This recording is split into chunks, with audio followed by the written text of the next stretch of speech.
আমার গো ধন্য, তবে হবেই হবে জীবন আমাদের ধন্য। অনন্তকাল আমি থাকতে পারি বসে, তুমি যদি বলো দেখা দেবে স্বপ্নে কভু এসে।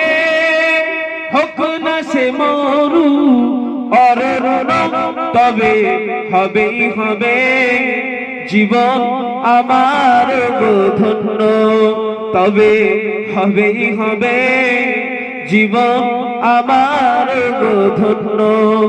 অনন্ত